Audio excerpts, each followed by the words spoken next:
ചേട്ടാ, ഈ തൃശ്ശൂർ പൂരം കലക്കാനായിട്ടുള്ളൊരു ശ്രമം നടക്കുകയാണ് ഇപ്പോൾ. തൃശ്ശൂർ പൂരം എന്ന് പറഞ്ഞാൽ മലയാളിയുടെ ഒരു വികാരമാണെന്ന് നമുക്ക് എല്ലാവർക്കും അറിയാം. കഴിഞ്ഞ തവണ തൃശ്ശൂർ പൂരത്തിൽ അത് കലക്കാനായിട്ടുള്ള ശ്രമം നടത്തി അത് കലക്കുകയും ചെയ്തു. വെടിക്കെട്ടടക്കം നടത്താനായിട്ട് സമ്മതിച്ചില്ല. പട്ടാപ്പകലാണ് വെടിക്കെട്ട് അവസാനം നടത്താനായിട്ട് സമ്മതിച്ചത്. ജനങ്ങൾ മുഴുവൻ രോഷത്തിൽ പോകുന്നത് നമ്മൾ കണ്ടതാണ്. സുരേഷ് ഗോപി വന്ന് ഇടപെട്ടു. അവസാനം സുരേഷ് ഗോപിക്ക് അതൊരു അപ്പർ ഹാൻഡ് കിട്ടുമെന്ന് മനസ്സിലാക്കിയപ്പോൾ മാധ്യമങ്ങളും പിന്നെ ഈ സുനിൽകുമാറും പിന്നെ മുരളീധരനടക്കം പറഞ്ഞത്, അതിൽ സുനിൽകുമാർ പറഞ്ഞതാണ് എനിക്ക് ഏറ്റവും ചിരി വരുന്നത്. കാരണം സുരേഷ് ഗോപിക്ക് വേണ്ടി പോലീസ് പ്രവർത്തിച്ചു എന്ന്. സുരേഷ് ഗോപിക്ക് വേണ്ടി പ്രവർത്തിക്കുന്നത് പിണറായി പോലീസാണോ എന്ന് എനിക്ക് ഇപ്പോഴും ഡൗട്ടുണ്ട്. അങ്ങനെ അപ്പോൾ സുരേഷ് ഗോപി ഇപ്പോൾ തൃശ്ശൂർ വന്ന് പിന്നെ തൊട്ടതിനും പിടിച്ചതിനും എല്ലാം സുരേഷ് ഗോപി കുറ്റമാണ്. ശക്തൻ്റെ പ്രതിമ തകർന്നു വീണ് സുരേഷ് ഗോപി വന്നതുകൊണ്ടാണെന്ന് പറയും. അവിടെ എന്തെങ്കിലും കാക്ക കറണ്ട് അടിച്ച് ചെത്താൽ പോലും ഇപ്പം നരേന്ദ്രമോദിയുടെ അറിയാലോ, നോർത്ത് ഇന്ത്യ എന്ന് പറഞ്ഞാൽ മോദിയാണ് കുറ്റം. അതുപോലെ ഇവിടെ ഒരു കാക്ക കറണ്ട് അടിച്ച് ചെത്താൽ പോലും സുരേഷ് ഗോപിക്കാണ് പ്രശ്നം എന്ന് പറയുന്നത്. അപ്പോൾ എൻ്റെ ഒരു ഡൗട്ട് എന്ന് പറയുന്നത്, ഈ അടുത്ത വരുന്ന തൃശ്ശൂർ പൂരം മനഃപൂർവ്വം കലക്കാനായിട്ടുള്ളൊരു ശ്രമം നടക്കുന്നുണ്ടോ എന്നൊരു തോന്നലുണ്ട്. അതിനൊരു കാരണമുണ്ട്, അത് ഞാൻ പറയാം. ഈ തൃശ്ശൂർ പൂരം അടുത്ത തവണ കലങ്ങിക്കഴിഞ്ഞാൽ കഴിഞ്ഞ തവണ കലങ്ങിയ പോലെയല്ല. കഴിഞ്ഞ തവണ കലങ്ങിക്കഴിയുമ്പോൾ അത് സുരേഷ് ഗോപി ഒന്ന് ഇടപെടുമ്പോൾ സുരേഷ് ഗോപിക്കാണ് അപ്പർ ഹാൻഡ്. പക്ഷേ ഇത്തവണ തൃശ്ശൂർ പൂരം കലങ്ങിക്കഴിഞ്ഞാൽ മൊത്തത്തിലുള്ള പേര് ദോഷം സുരേഷ് ഗോപിയുടെ തലയെ കൊണ്ടുപോയി ഇവർക്ക് ഈസി ആയിട്ട് സാധിക്കും എന്നുള്ളത് 100% ഉറപ്പാണ്. അതിൻ്റെ കാര്യം പറയാൻ വന്നത്, ആനയ്ക്ക് ഫിറ്റ്നസ് സർട്ടിഫിക്കറ്റ് കൊടുക്കുമല്ലോ, അതിനായിട്ട് ദേവസ്വം ബോർഡ് പരിശോധിക്കാനായിട്ട് ഫോറസ്റ്റ് ഓഫീസർമാർ വന്നു. ആനയെ പരിശോധിച്ച് കഴിഞ്ഞ് ഫോറസ്റ്റ് ഓഫീസർമാർ കോടതിയിൽ പോയി പറഞ്ഞത് ആനയെ പരിശോധിക്കാൻ ദേവസ്വം ബോർഡ് സമ്മതിച്ചില്ല എന്നുള്ളതാണ്. തുടക്കം തന്നെ തൃശ്ശൂർ പൂരം കലക്കാനുള്ളത്. കാരണം ആനയെന്ന് പറഞ്ഞാൽ ഇവിടെ ഒരു വികാരമാണല്ലോ. ആന വിട്ടൊരു കളിയില്ല. തെച്ചിക്കോട്ട് കാവ് രാമചന്ദ്രനെ കൊണ്ടുവന്നില്ലെങ്കിൽ നമുക്കറിയാം തേക്കിക്കാട് മൈതാനി ഇളകി മറിയും. അപ്പോൾ അങ്ങനത്തെ ഒരു സാഹചര്യത്തിൽ എന്താണ് ഈ സർക്കാരിൻ്റെ നീക്കം? പൂരം കലക്കാൻ തന്നെയാണോ, അല്ലെങ്കിൽ ഇത് ഹിന്ദു വിരോധമാണോ? എന്താ തോന്നുന്നത്? ഇതിനകത്ത് നമ്മൾ പറയുമ്പം ഈ വാർത്തയ്ക്കകത്തൊരു അർത്ഥമുള്ളതുപോലെ തോന്നും. കാരണം കഴിഞ്ഞ 30 കൊല്ലം കൊണ്ട് തൃശ്ശൂർ പൂരം കലക്കാൻ വേണ്ടിയുള്ള ശ്രമം നടക്കുന്നു എന്നാണ് ഇപ്പം കഴിഞ്ഞ പ്രാവശ്യത്തെ തൃശ്ശൂർ പൂരത്തിൻ്റെ വിഷയങ്ങൾക്ക് ശേഷം BHP ഉൾപ്പെടെയുള്ള ആൾക്കാരുടെ വിശ്വ ഹിന്ദു പരിഷത്തിൻ്റെ അതിനുവേണ്ടി അവരിപ്പോൾ തൃശ്ശൂർ അതിനുവേണ്ടി ഒരു സമിതിയെ തന്നെ രൂപീകരിച്ചു. കാരണം തൃശ്ശൂർ പൂരത്തിൻ്റെ ആചാര ലംഘനത്തിന് കഴിഞ്ഞ 30 കൊല്ലം കൊണ്ട് വന്ന വ്യത്യാസം, അല്ലെങ്കിൽ അതിനകത്ത് ആരിടപെടുന്നു, എന്തിനിടപെടുന്നു, അതിന് IFSകാരെയും IPSകാർ, റിട്ടയർഡ് ആയിട്ടുള്ള IFSകാർ, റിട്ടയർഡ് ആയിട്ടുള്ള IPSകാർ, റിട്ടയർഡ് ആയിട്ടുള്ള ജഡ്ജിമാർ, പിന്നെ അതുപോലെ തന്നെ ഈ നമ്മുടെ ഈ ഫോറസ്റ്റ് ഓഫീസർമാർ, പിന്നെ നമ്മുടെ ഇതുണ്ടല്ലോ ഈ വെടിമരുന്നൊക്കെ പരിശോധിക്കുന്നത്, അങ്ങനത്തെ ഉദ്യോഗസ്ഥന്മാരുണ്ടല്ലോ, അവരെ എല്ലാം കൂടെ വെച്ചിട്ട് ഒരു അന്വേഷണ കമ്മീഷനെ വെച്ചിട്ട് പൊതുജനത്തിൻ്റെ ഭയങ്കരമായിരുന്നു അതിൻ്റെ പരാതി വെച്ചിട്ട് അതിൻ്റെ ഒരു കമ്മീഷൻ റിപ്പോർട്ട് കോടതിയിൽ കൊടുത്തിട്ട് ഇതിനെ ആരെയാണ് കണ്ടെത്തുന്നത് വെച്ചാൽ അവർക്കൊരു നടപടി എടുക്കണമെന്ന് ഗവൺമെൻറ്റിനോടും കോടതി സംവിധാനത്തോടും ഒക്കെ ആരായുന്ന രീതിയിലേക്ക് പോകുന്നുണ്ട്. ഞാനീ പറഞ്ഞത് ഇപ്പോൾ കഴിഞ്ഞ ദിവസം നടന്ന സംഭവം എന്ന് പറഞ്ഞാൽ ഇതിൻ്റെ ഇടയ്ക്ക് വെച്ച് എനിക്ക് തോന്നുന്നു ഒരു 10 കൊല്ലം മുമ്പാണെന്നോ അതോ ആണെന്ന് തോന്നുന്നു, ഒരു ജിഹാദിയുടെ ഒരു വൈറലായിട്ടുള്ള ഒരു വീഡിയോ അല്ലെങ്കിൽ വോയിസ് മെസ്സേജ് ധനുഷ് കണ്ടു കാണും. ഹിന്ദുക്കളെല്ലാം കൊന്നൊടുക്കണം, അത് ജിഹാദാണ്, ഇവന്മാരുടെ ഉത്സവങ്ങളെല്ലാം കലക്കണം, ശബരിമലയിൽ ബോംബ് വയ്ക്കണം. പണ്ട് മദനി പറയുന്നത് അല്ലല്ല, ഇത് അയാളുടെ ഉത്സവങ്ങൾ മോശമാണ്. ആനക്കൂട്ടത്തെ അള്ളാഹു എങ്ങനെയാണ് ഇതിനകത്ത് പ്രത്യേകിച്ച് എടുത്ത് പറയുന്നുണ്ട്, തൃശ്ശൂർ പൂരം പോലുള്ള പൂരങ്ങൾക്കകത്ത് വണ്ടി ഇടിച്ച് കയറ്റണം. അപ്പോൾ അതിനകത്ത് കോടതിയുടെ ഒരു ഇടപെടൽ, സ്വാഭാവികമായിട്ടൊരു കോടതി തൃശ്ശൂർ പൂരം പോലെയുള്ള ആൾ കൂടുന്നിടത്ത് ജനങ്ങളുടെ സുരക്ഷിതത്വം ഉറപ്പുവരുത്തണം എന്നോട്ടേ പറഞ്ഞിട്ടുണ്ടായിരുന്നു. അപ്പോൾ ജനങ്ങളുടെ സുരക്ഷിതത്വം ഉറപ്പുവരുത്തണം എന്ന് പറഞ്ഞാൽ ക്രൗഡ് കൂടുന്നിടത്ത് കൃത്യമായ ശ്രദ്ധയും കാര്യങ്ങളും ഉണ്ടാവണം, അവർക്ക് ബുദ്ധിമുട്ടുണ്ടാവരുത്. തൃശ്ശൂർ പൂരത്തിന് ശക്തൻ തമ്പുരാൻ്റെ കാലത്താണ് ഇത് ഡിസൈൻ ചെയ്തത്. അതിനുശേഷം ഇങ്ങോട്ട് വരുമ്പോൾ ഇതുവരെ തൃശ്ശൂർ പൂരത്തിനകത്ത് എല്ലാ ജാതി മതസ്ഥരുടെയും ഒരു പൂരമാണ്. അതിനകത്ത് നമ്മൾ ഈ ഒരു ജിഹാദി പറയുമ്പോൾ 2 ജിഹാദി പറയുന്നതിനപ്പുറം ക്രിസ്ത്യാനിയുടെ മുസ്ലിം ദേശത്തിൻ്റെ ഒരു പൂരമാണ്. ലോകത്ത് പല ഭാഗത്തു നിന്നും ആളുകളും വരുന്നുണ്ട്. അതിനകത്ത് മതമില്ല, അതിനകത്തൊരു ഇഷ്യൂ ഉണ്ടായിട്ടില്ല. കാരണം അതുപോലെ ആൾ നിന്നൊക്കെ പോലും ഒരു അടിയോ പിടിയോ പോലും തൃശ്ശൂർ പൂരത്തിന് അത്ഭുതം, നമ്മുടെയൊക്കെ ഉത്സവത്തിനൊക്കെ അടിയും പിടിയോ കാണും ഇഷ്ടം പോലെ. അപ്പോൾ ഇത് നടന്നിട്ടില്ല. അപ്പം ഇത് പോലീസ് അപ്പോൾ ഈ ഇങ്ങനത്തെ ഒരു ജിഹാദിയുടെ സംസാരത്തിൽ നിന്ന് തൃശ്ശൂർ പൂരത്തിൻ്റെ മേൽനോട്ടം വഹിക്കുന്നതിന് വേണ്ടി കോടതി ഇടപെടാറുണ്ട്. കോടതി ഇങ്ങനെ ചില കാര്യങ്ങൾ നേരിട്ട് ഇടപെടാറുണ്ടല്ലോ, ജനങ്ങൾക്ക് താല്പര്യം, ശബരിമല വിഷയങ്ങളെ പോലെ. അപ്പോൾ ഇതിനകത്ത് എല്ലാം വെടിക്കെട്ടിന് ശ്രദ്ധിക്കണം, ആനയുടെ ആരോഗ്യത്തിനകത്ത് ശ്രദ്ധിക്കണം, ബാക്കി ഇങ്ങനെ ശ്രദ്ധ ഓരോന്ന്. അപ്പം ഓരോന്നിൻ്റെയും വിവരങ്ങൾ ഓരോ ഡിപ്പാർട്ട്മെൻറ്റ് എടുത്ത് ആരായുന്നുണ്ട്. ഇതിൻ്റെ മറവിൽ തൃശ്ശൂർ പൂരം തകർക്കാൻ ശ്രമം നടക്കുന്നതായിട്ടാണ് ഇപ്പോൾ മനസ്സിലാവുന്നത്. അതായത് വെടിക്കെട്ട് നടത്തിയാൽ ആൾക്കാർക്ക് ദോഷം ഉണ്ടാവും, അപകടം ഉണ്ടാവും. വെടിക്കെട്ട് നടത്തിയാൽ അപകടം ഉണ്ടാവും ധനുഷ്, ചിലപ്പം വെടിക്കെട്ട് നടത്തിയിട്ടുള്ള പലത്തും അപകടമുണ്ട്. അത് അപകടം ഉണ്ടാവാതെ നടത്തുന്ന ഒരു സംവിധാനമാണ് തൃശ്ശൂർ പൂരത്തിന് ഇത്ര നാളം കണ്ടുകൊണ്ടിരിക്കുന്നത്. അതിന് പാറമേക്കാവും മറ്റ് ദേവസ്വവും വളരെ കൃത്യമായിട്ട് ശ്രദ്ധിക്കുന്നുണ്ട്. ഈ വരെ നടന്നിട്ടുമില്ല. ആനയെ എഴുന്നള്ളിക്കുണ്ട്, കുടമാറ്റമുണ്ട്, ഇതിനകത്തിന് ആചാരം ഉണ്ടല്ലോ, വാദ്യമേള. അല്ല, എനിക്ക് തോന്നുന്നത് ഇത് ഒരു ഹിന്ദു വിരുദ്ധതയാണ്.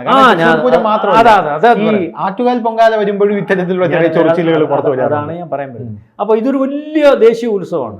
ഇപ്പം അല്ലെങ്കിൽ രാജ്യത്തിനപ്പുറം ചർച്ച ചെയ്യുന്ന അല്ലെങ്കിൽ ഒരു നല്ല രസമുള്ള ഒരു സംവിധാനം. ആനയുണ്ട്. അത് ആനയെന്ന് പറഞ്ഞാൽ ഇന്ന് കേരളത്തിൽ നിലവിലുള്ള ഏറ്റവും മുന്തിയ ആനകൾ മാത്രമേ ഇവിടെ വരത്തുള്ളൂ. അതിന് തെള്ളാണ്. അവിടെ ഒരു ആന തൃശ്ശൂർ പൂരത്തിന് എഴുന്നള്ളിച്ച ഒരു ആനയെന്ന് പറഞ്ഞാൽ അതിൻ്റെ റേറ്റ് ഒരു 50,000 കൂടും അടുത്ത പ്രാവശ്യം വരുമ്പോഴത്തേക്കും. അപ്പം അതിനുള്ള ലക്ഷണമൊത്ത ആനകൾ, കുടമാറ്റം, പിന്നെ പഞ്ചാരി മേളം, പിന്നെ ചെറുപൂരങ്ങൾ, ഇത് ഒരു കൃത്യമായ പ്രക്രിയയാണ്. അപ്പോൾ ഇതിനെ ജനങ്ങൾ അതിനെല്ലാം സഹകരിക്കുന്നുണ്ട്. ഇത് ആനയെ കാണാൻ ആനപ്രേമികൾ വരും, ചെണ്ടമേളത്തിനുള്ളവർ വരും, വെടിക്കെട്ട് കാണാൻ വരും. ഇതെല്ലാം ഒരു അറേഞ്ച്ഡ് ആയിട്ട് ഇങ്ങനെ പറഞ്ഞ പോലെ ലക്ഷക്കണക്കിന് ആൾക്കാർ ഒരു പ്രശ്നമില്ലാതെ വന്നിട്ട് അതുപോലെ അവിടെ എക്സിബിഷൻ നടക്കുന്നുണ്ട്. ഈ എക്സിബിഷന് നേരത്തെ മോദി ഇടപെടണമെന്ന് പറഞ്ഞുകൊണ്ട് വിഷയമായിരുന്നു. എക്സിബിഷന് മുനിസിപ്പാലിറ്റി, ഗവൺമെന്റ് എല്ലാത്തിനും മുടക്കം. അതായത് പാറമേക്കാവിനും അല്ലെങ്കിൽ 2 ദിവസങ്ങളാണല്ലോ നടത്തുന്നത്. ഒന്ന് പാറമേക്കാവും, ഒന്ന് മറ്റേ ദിവസവും തരില്ല എന്ന് പറയാനാണ് ഗവൺമെന്റ്. വളരെ വലിയൊരു റേറ്റ്, 12 കോടി രൂപ കണ്ട് അടയ്ക്കണമെന്ന് പറഞ്ഞു. അന്നേരം അവർ പറഞ്ഞാൽ ഞങ്ങൾ തൃശ്ശൂർ പൂരം നടത്തുന്നില്ല. എക്സിബിഷൻ ഇതിന്റെ വരുമാന സ്രോതസ്സാണ്. പറഞ്ഞു ഇത് വലിയ ഇപ്പൊ അടുത്ത പൂരത്തിന് ഇപ്പോഴേ കുടയുണ്ടാക്കി തുടങ്ങും. കണ്ടമാനം ആൾക്കാർക്ക് ഇതിനകത്ത് വരുമാനമുണ്ട്. മാത്രമല്ല, നമ്മൾ ഈ കാണുമ്പം നിമിഷ നേരം കൊണ്ട് കുടമാറ്റം നടത്തി 10-100 കുടമാറ്റം നടത്തി പോകുമ്പോൾ ഒരു കുടയ്ക്ക് എത്ര രൂപ വീതം വില വരുന്നത്? ഒരു കുടയ്ക്ക് ഏതാണ്ട് കണക്കൂട്ട് വരുമ്പോൾ 5,000-നും 10,000-നും ഇടയ്ക്കകത്ത് ഒരു കുട ഉണ്ടാക്കുന്നതിനകത്ത് ചിലവുണ്ട്. അപ്പോൾ ഇതിനകത്ത് ഈ എക്സ്പെൻസും എല്ലാം വരുമ്പോൾ ഒത്തിരി പേർക്ക് ജോലി കിട്ടുന്നുണ്ട്, വളരെ എല്ലാ രീതിയിലും. അപ്പോൾ ഇതിനകത്ത് കോടിക്കണക്കിന് രൂപ വരുമാനം. ഈ വരുമാനം കൊണ്ടാണ് ഈ പൂരം നടത്തുന്നത്. പൂരം നിസ്സാരമായിട്ട് നടത്തിക്കൊണ്ട് പോകാൻ പറ്റത്തില്ല. അപ്പോൾ ഇത് ആ എക്സിബിഷൻ കലക്കുന്നതിന് വേണ്ടി, അല്ലെ എക്സിബിഷൻ നടത്തുന്നതിന് വേണ്ടി മുനിസിപ്പാലിറ്റിയിൽ നിന്ന് കോടാനുകോടി രൂപ അതിന് ഇത് കൊടുക്കണമെന്ന്, അതുവരെ ഇല്ലാത്ത അല്ലെങ്കിൽ ബാക്കിയുള്ളവരിൽ നിന്ന് ഈടാക്കാത്ത രീതിയിലുള്ള പൈസ ഈടാക്കുന്ന സംവിധാനം. അപ്പോൾ അന്നാണ് അവർ നിർത്തി വെച്ചിട്ട് പറഞ്ഞു, ഞങ്ങൾ മോദി തൃശ്ശൂർ ഈ വരുമായിരുന്നല്ലേ, മോദിയുടെ മുമ്പിൽ ഞങ്ങൾ തൃശ്ശൂർ പൂരത്തിൻ്റെ ഒരു ഡെമോ കാണിക്കാൻ പോയ ഈ പ്രാവശ്യം പൂരം നടത്തുന്നത്. ഉടനെ തന്നെ ഗവൺമെൻറ്റിൻ്റെ മനസ്സിലെ പണി കിട്ടുമെന്ന് അതിനിടപെട്ട് അതെല്ലാം ഒഴിവാക്കി കൊടുത്തു. അപ്പം ഞാനീ പറയുന്നത്, ഇപ്പം ആരോപണം, ഹിന്ദു സമാജങ്ങളുടെ ആരോപണം എന്ന് പറയുന്നത് ഇത് ഇപ്പോൾ തുടങ്ങിയതല്ല, കാലാകാലങ്ങളായിട്ട് തുടങ്ങിയതാണ്. ഇതിൻ്റെ പുറകിൽ ജിഹാദി അല്ലെങ്കിൽ ചില ജിഹാദി പ്രവർത്തനങ്ങളും മറ്റു കാര്യങ്ങളും ഒക്കെ വെറുതെ ആരോപിക്കപ്പെടുന്നതാണോ എന്ന് സംശയിക്കേണ്ടിയിരിക്കുന്നു. അല്ലെങ്കിൽ എന്തിനാണ് ധനുഷ് ഇന്നലെ അന്ന് വൈകിട്ട് 4 മണിക്ക് വേറെ അവിടെ വിഷയം ഉണ്ടായി, ആനയെ പരിശോധിക്കുന്നതിന് ഒരാഴ്ച മുമ്പേ സമയം കൊടുക്കണമെന്ന്. ധനുഷിന് ആനയുണ്ടെങ്കിൽ ധനുഷിൻ്റെ ആനയ്ക്ക് ഡെയിലി ഈ എഴുന്നള്ളത്തുള്ളതാണ്. തൃശ്ശൂർ പൂരം 15-ാം തീയതി ആണെങ്കിൽ അവർ 14-ാം തീയതി വൈകിട്ട് ആനയെ കൊണ്ടിരുന്നത്. അല്ലെങ്കിൽ 14-ാം തീയതി അവിടെ ആനയെ കൊടുക്കും. ഈ 14-ാം തീയതി ആനയെ പരിശോധിക്കുമ്പോഴേ ആനയ്ക്ക് കുഴപ്പമുണ്ടോ എന്നറിയുന്നത്. ഒരാഴ്ച മുമ്പ് പരിശോധിക്കുന്ന ആനയ്ക്ക് 14-ാം തീയതി അസുഖം വന്നാൽ എന്ത് ചെയ്യും? ശരി. അപ്പോൾ അതും പ്രായോഗികം. അപ്പോൾ ഒരാഴ്ച മുമ്പേ ആനയെ കൊണ്ടുവരണം. അപ്പോൾ ആനയെ കൊണ്ടുവരാൻ ഒക്കത്തില്ല, ആന ഉടമസ്ഥർ കൊണ്ടുവരത്തില്ല. അപ്പം ആനയെ പരിശോധിക്കാൻ പറ്റാത്തതുകൊണ്ട് ഇത് നടക്കത്തില്ലെന്ന് പറഞ്ഞ് കോടതി കൊടുക്കാം.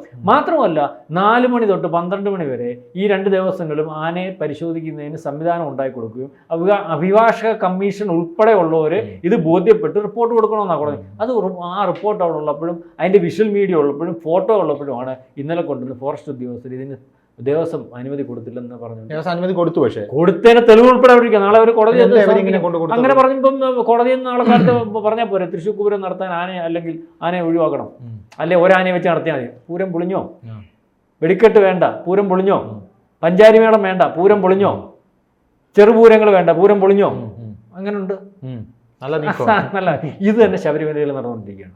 ശബരിമലയിൽ ആരും ശ്രദ്ധിക്കാതെ പോയത്, നമ്മുടെ ഒരു ചാനലിൽ ചെയ്ത 80,000 പേരെ വെച്ച് നിജപ്പെടുത്തിയേക്കുക. എങ്ങനെയാ ധനുഷ് 80,000 പേര് വെച്ച് ശബരിമല പോകാൻ പറ്റുന്നത്? ശബരിമലയിൽ 1-2 ഒരു പ്രാവശ്യം അവിടെ അപകടമുണ്ട്. അതിനുശേഷം കോടതിയുടെ ഒരു ഇടപെടലുണ്ട്. ഈ പ്രാവശ്യം അവിടെ ചെയ്ത പരിപാടി എന്ന് പറഞ്ഞാൽ അയ്യപ്പ സേവാ സംഘം എന്ന് പറഞ്ഞ സംഘത്തെ ഒഴിവാക്കി. അയ്യപ്പ സേവാ സംഘം എന്ന് പറഞ്ഞാൽ ആരാ? ഇതുപോലെ റിട്ടയർഡ് ചെയ്ത വലിയ വലിയ ഉദ്യോഗസ്ഥന്മാർ, അവരുടെ സേവനമായിട്ട് അയ്യപ്പ സേവനമായിട്ടാണ് ചെയ്യുന്നത്. എൻ്റെ ധനുഷേ 3 നേരം മൃഷ്ടാന്ന ഭോജനം എന്ന് പറഞ്ഞാൽ കഴിച്ചാൽ നമ്മുടെ ഓർത്താൽ പിന്നെയും വെള്ളം വരും. അതേപോലെ ഭക്ഷണം ഫ്രീ ആയിട്ട് കൊടുക്കും. Railway station, Chengannur railway station തൊട്ട് ഈ അയ്യപ്പന്മാർ വരുന്ന എല്ലായിടത്തും അവരുടെ സേവനമുണ്ട്. മനസ്സിലായില്ലേ? നിസ്വാർത്ഥ സേവനം. ഈ പോലീസുകാരുടെ കൂടെ ഇവർ നിന്ന് ഈ സേവനം നടത്തുന്നതുകൊണ്ടാണ് എത്ര ലക്ഷം ആൾക്കാർ അവിടെ വന്നാലും ഒരു പ്രയാസവും ഇല്ലാതെ. ഈ പ്രാവശ്യം അല്ലേ പ്രയാസം വന്നുള്ളൂ. എല്ലാ പ്രാവശ്യവും ഇതുപോലെ ലക്ഷങ്ങൾ അവിടെ കയറി ഇറങ്ങുമായിരുന്നു. ഈ പ്രാവശ്യം എന്തെല്ലാം ബുദ്ധി. ഈ പ്രാവശ്യം അയ്യപ്പ സേവാ സംഘക്കാരെ കൃത്യമായിട്ട് ഗവൺമെൻറ് മാറ്റി. അതിന് വേറെ DYFIക്കാരെ കൊണ്ട് കൂലി കിട്ടും. അവരുടെ കുറ്റമല്ല, DYFIക്കാരുടെ കുറ്റമല്ല. അവർക്കറിയാം ഇതിൻ്റെ എങ്ങനെയാണ് ചെയ്യേണ്ടത്. ഏത് സേവനമാണെങ്കിലും ശീലിക്കുന്നവനെ ചെയ്യാൻ പറ്റത്തുള്ളൂ. നമുക്ക് ശീലമില്ലാത്ത സേവനം പോലും നമുക്ക് ശീലമില്ലെങ്കിൽ എങ്ങനെ ഒരാളെ പരിചരിച്ച് ശീലമില്ലാതെ ഞാൻ എങ്ങനെയാണ്? അല്ലെങ്കിൽ ഒത്തിരി നാൾ അദ്ദേഹത്തെ പരിചരിച്ചാലല്ലേ എനിക്ക് ആ ശീലം ഉണ്ടാകത്തുള്ളൂ. അപ്പോൾ ഇത് കൃത്യമായിട്ട് ശബരിമല വിഷയം ഉണ്ടാക്കി. ശബരിമല വിഷയം ഉണ്ടാക്കി എന്തിനാ? അത്രയും ആൾ വരുന്നതുകൊണ്ടാണ് അവിടെ ക്രൈസിസ് ഉണ്ടാകുന്നത്. അപ്പോൾ ആളിനെ കുറയ്ക്കണം. 80,000 പേര് ധനുഷ് ശബരിമല പോകാൻ ബുക്ക് ചെയ്ത് പോകുമോ? ഞാൻ ബുക്ക് ചെയ്തു പോകത്തില്ല.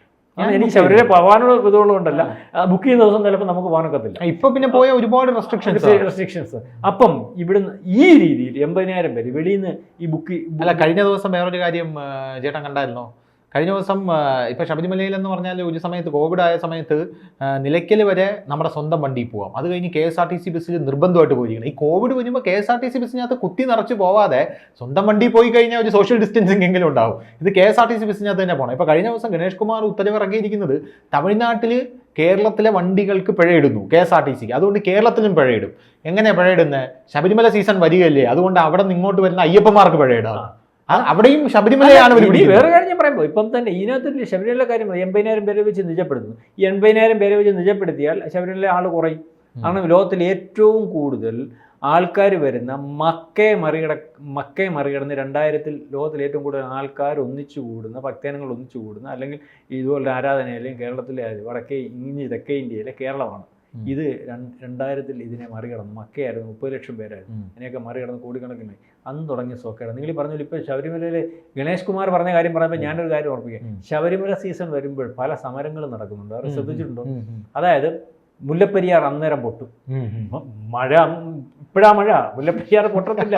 അന്ന സമയം മുല്ലപ്പെരിയാർ പൊട്ടും. മുല്ലപ്പെരിയാർ സംരക്ഷണ സമിതി റോഡിൽ ആൾക്കാരങ്ങ് ഇറങ്ങുക എന്ന് വെച്ചാൽ തമിഴ്നാട്ടിൽ നിന്നും ആന്ധ്രയിൽ നിന്നും മറ്റിടത്ത് മറിച്ചെടുത്ത് വന്ന് അയ്യപ്പ ഭക്തന്മാർ ഈ 40 ദിവസം നിരന്തരമായിട്ട് സമരമായിരിക്കും. ഇതൊക്കെ വളരെ കാലം കൊണ്ട് നടക്കുന്നത്, ആരും ശ്രദ്ധിക്കപ്പെടുന്നില്ലെന്നേ ഉള്ളൂ. ഇത് നടന്നതായിരിക്കും അവർക്ക് ബുദ്ധിമുട്ടുണ്ടാകുന്ന രീതിയിൽ ഇങ്ങനെ ആ സമയത്ത് വനസംരക്ഷണം,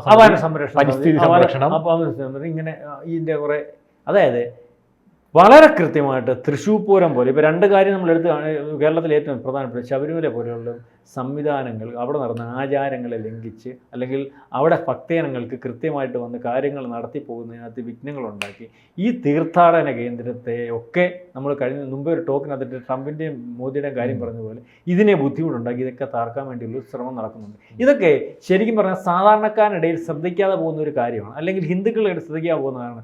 ഇതങ്ങ് തീർന്നു കഴിയുമ്പോഴേ നമ്മൾ ശ്രദ്ധിക്കത്തുള്ളൂ, പിന്നെ ശ്രദ്ധിച്ചിട്ട് കാര്യമില്ല. മക്കയിൽ 30 ലക്ഷം പേര് വരുന്നതിനെ മറികടക്കുന്ന ഒരു ലോകത്തിൽ ഏറ്റവും കൂടുതൽ ഭക്തജനങ്ങൾ വരുന്ന ഒരു കേന്ദ്രമായിട്ട് ശബരിമല എന്ന് മാറി അല്ലെങ്കിൽ ലിസ്റ്റ് ചെയ്ത് തുടങ്ങും. അന്ന് തൊട്ട് ശബരിമലയിൽ പ്രശ്നങ്ങളാണ്. അപ്പം അടുത്ത പ്രാവശ്യം 80,000 പേരെ നിജപ്പെടുത്തിയ കാര്യം ഒരു പത്രത്തിൽ ചെറിയ കുറിപ്പ് പോലെ വന്നിട്ടുള്ളൂ. ഇത് ആരും അറിഞ്ഞിട്ടില്ല. അടുത്ത പ്രാവശ്യം അവിടെ 80,000 പേര് ബുക്ക് ചെയ്യുന്നവർക്ക് ചെല്ലാൻ പറ്റത്തുള്ളൂ. ഇതിനപ്പുറം ഭക്തജനങ്ങൾ അവിടെ വരും. ഭക്തജനങ്ങൾ വരണ്ടാൻ തീരുമാനിക്കും. ഈ പറഞ്ഞ പോലെ വരണ്ടെന്ന് ഒരു വട്ടം ആന്ധ്രയിൽ നിന്നും കർണാടകയിൽ നിന്നും മറ്റും ലോകത്ത് മൊത്തത്തുനിന്നും അയ്യഭക്തന്മാർ വരുന്നുണ്ടോ? വരണ്ടെന്ന് തീരുമാനിച്ചാൽ ഗ്രാജുവലി ഈ കേന്ദ്രത്തിനകത്ത് ബുദ്ധിമുട്ടാണ്. അതുപോലെ തന്നെയാണ് ഇപ്പോൾ ഈ പറയുന്ന തൃശ്ശൂർ പോലും 30 കൊല്ലം കൊണ്ട് നടങ്ങിയ സംഭവം. അപ്പോൾ ഇത് കഴിഞ്ഞ പ്രാവശ്യം അവിടെ ഭക്തജനങ്ങൾക്ക് ബുദ്ധിമുട്ടുണ്ടായി. സമാധാനപരമായിട്ട് ഉത്സവങ്ങൾ കാണാനൊക്കാത്ത ഒരവസ്ഥ വന്നാൽ അവിടേക്ക് പിന്നെ പോകണ്ടാന്ന് തീരുമാനിക്കുന്ന ഒരവസ്ഥ വരും. കഴിഞ്ഞ പ്രാവശ്യം വളരെ മോശമായിട്ടാണ് ആ കമ്മീഷണർ ജനങ്ങളുടെ അടുത്ത് പെരുമാറിയത്, ജനങ്ങളെ മോശമാക്കി കാണിച്ചത്. മഠത്തിൽ വരെയൊക്കെ തടഞ്ഞു, പല തടഞ്ഞു, മനസ്സിലായില്ലേ? അപ്പം ആചാരങ്ങളെ മൊത്തം മോശമാക്കി. വെടിക്കെട്ടിന് സംവിധാനങ്ങൾ ഒരുക്കിയില്ല, ജനങ്ങളെ 7 ഇലക്കത്തോടെ എടുപ്പിച്ചില്ല. നിയമങ്ങൾ നിങ്ങൾ കേട്ടു, അവിടുന്ന് ഉണ്ടാക്കിയേക്കുന്ന നിയമങ്ങൾ, ഓരോ നിയമങ്ങൾ നടത്താൻ പറ്റത്തില്ല. ആനയിൽ നിന്നും 50 മീറ്റർ അകലെയായിരിക്കണം ചെണ്ടമേളം. അപ്പോൾ എങ്ങനെയുണ്ട് 50 മീറ്റർ എന്ന് വെച്ചാൽ ആലോചിച്ച് നോക്കി. ഇവിടുന്ന് റോഡ് വരെ പോകണം. അപ്പോൾ എങ്ങനെ നടക്കുന്നത്? ആ ആഘോഷം എങ്ങനെ നടക്കുന്നത്? ഇപ്പൊ തൃശ്ശൂർ പൂരം നിൽക്കുന്ന മറ്റേ ഇതിനെല്ലാം അതിജീവിച്ചവരെ നടത്തിക്കൊണ്ടിരിക്കുക. ഇത് നിരന്തരമായിട്ട് ഇങ്ങനെ വരും, ജനങ്ങളെതിരാവുകയും പ്രശ്നങ്ങൾ ഉണ്ടാക്കുകയും കോടതി ഇടപെടുകയൊക്കെ ചെയ്താൽ, കോടതി ഇടപെട്ടാൽ എന്ത് ചെയ്യും? പോലീസ് ഇടപെടും. പ്രശ്നങ്ങൾ ഉണ്ടാക്കിയാൽ ഇത് നശിപ്പിക്കാൻ പറ്റും. അപ്പോൾ ഇതൊക്കെ നശിപ്പിക്കുന്നതിന് വേണ്ടി കൃത്യമായ ഇടപെടലുണ്ട്. അതിനകത്ത് നമുക്കിപ്പം തൃശ്ശൂർ പൂരം കൃത്യമായിട്ട് നടത്തുമെന്ന് ഇപ്പോൾ ഇപ്പോഴത്തെ MP അദ്ദേഹം പറഞ്ഞിട്ടുണ്ട്, അദ്ദേഹം ഇടപെടുമായിരിക്കും. എന്തുവായാലും അടുത്ത കൊല്ലത്തെ പൂരം ഇപ്പോഴേ കലക്കാൻ തയ്യാറെടുപ്പ് നടത്തിക്കൊണ്ടിരിക്കുകയാണ്. അപ്പോൾ അത് ജനം തിരിച്ചറിഞ്ഞ് പ്രതികരിക്കുമെന്നാണ് BHP പറഞ്ഞിരിക്കുന്നത്. അവർ ആൾക്കാരെ, ഹിന്ദുക്കളെ സംഘടിപ്പിക്കാൻ ഇതൊക്കെ തിരിച്ചറിഞ്ഞ് പ്രതികരിച്ച് മുന്നോട്ട് പോയില്ലെങ്കിൽ കാലം കഴിയുമ്പോൾ തൃശ്ശൂർ പൂരം പോയിട്ട് തൃശ്ശൂർ പോലും കാലത്തില്ലെന്ന് എന്താണ് നമുക്ക് നിന്നൊക്കെ ബോധ്യമാകുന്നത്. അപ്പോൾ നമ്മൾ ഒരു പത്രങ്ങളിൽ നിന്ന് ആ വാർത്ത വന്നിട്ടില്ല. വളരെ പ്രധാനപ്പെട്ട ഒരു വാർത്തയാണ്. ഈ ഒരു റിപ്പോർട്ട് വന്നാൽ വളരെ പ്രധാനപ്പെട്ട റിപ്പോർട്ടാണ്. കോടതിയെ ഒരു സംവിധാനം അനുസരിക്കാത്ത അവസ്ഥ വരുമ്പോൾ കോടതിക്ക് നെഗസ്റ്റായിട്ട് ഒരു കോടതി അനുസരിക്കാൻ വരുന്നത്. അപ്പോൾ അതേ രീതി ദേവസ്വം ബോർഡ് പോലെ ഇത് കൊച്ചിൻ ദേവസ്വം ബോർഡ് ഇതിനകത്തെ വരുമാനത്തെ കണ്ടുകൊണ്ട് ഇതെന്നു തൊട്ട് ഗവൺമെൻറ് കീഴിലാക്കാൻ വേണ്ടിയുള്ള ശ്രമം നടക്കുന്നു. അപ്പോൾ പല രീതിയിലുള്ള ഒരു ശ്രമം ഇതിൻ്റെ പുറകിലുണ്ട്. അപ്പം തൃശ്ശൂർ പൂരവും ശബരിമലയൊക്കെ സംരക്ഷിക്കുന്നതിന് വേണ്ടി ഇവിടുത്തെ ഹിന്ദുക്കളും അല്ലെങ്കിൽ ഇതിനെ താല്പര്യമുള്ളവരൊക്കെ തയ്യാറായി നിൽക്കട്ടെ എന്ന് പറഞ്ഞുകൊണ്ട് സംരക്ഷിക്കപ്പെട്ടെ എന്ന് വിചാരിച്ചുകൊണ്ട് നമുക്ക് നിർത്താം. കൂടുതൽ വാർത്തകളും വിശേഷങ്ങളും നിങ്ങളിലേക്ക് എത്താൻ ABC മലയാളം സബ്സ്ക്രൈബ് ചെയ്യുക, ബെൽബട്ടനും അമർത്തുക. കൂടുതൽ വാർത്തകളും വിശേഷങ്ങളും നിങ്ങളിലേക്ക് എത്താൻ ABC മലയാളം സബ്സ്ക്രൈബ് ചെയ്യുക, ബെൽബട്ടനും അമർത്തുക.